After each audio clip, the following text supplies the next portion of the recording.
ધારી તાલુકાના ગોપાલગ્રામ ગામે વાડી વિસ્તારમાં નવસિંહનું ટોળું કેમેરામાં કેદ થયું હોવાનો બનાવ સામે આવ્યો છે. ગ્રામજનો દ્વારા પાડવામાં આવેલ વિડીયોમાં એક સાથે નવસિંહ વાડી વિસ્તારમાં આંટા ફેરા મારતા જોવા મળ્યા હતા, જેને કારણે વિસ્તારમાં ભયનો માહોલ ફેલાયો હતો.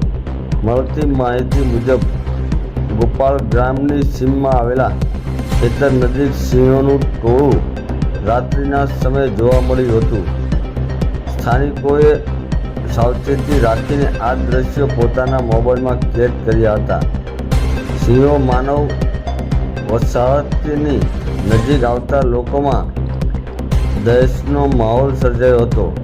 ઘટનાની જાણ થતાં વન વિભાગની ટીમ તાત્કાલિક સ્થળ પર દોડી આવી હતી અને પરિસ્થિતિ પર નજર રાખી રહી છે. વન વિભાગ દ્વારા ગ્રામજનોને રાત્રિના સમયે બહાર ન નીકળવા તેમજ પશુઓને સુરક્ષિત સ્થળે રાખવા સૂચના આપવામાં આવી છે.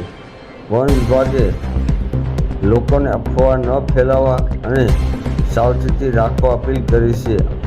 હાલમાં સિંહો જંગલ તરફ પરત ફરી ગયા હોવાની માહિતી મળી છે, છતાં પણ વિસ્તાર પર સતત મોનિટરિંગ કરવામાં આવી રહ્યું છે.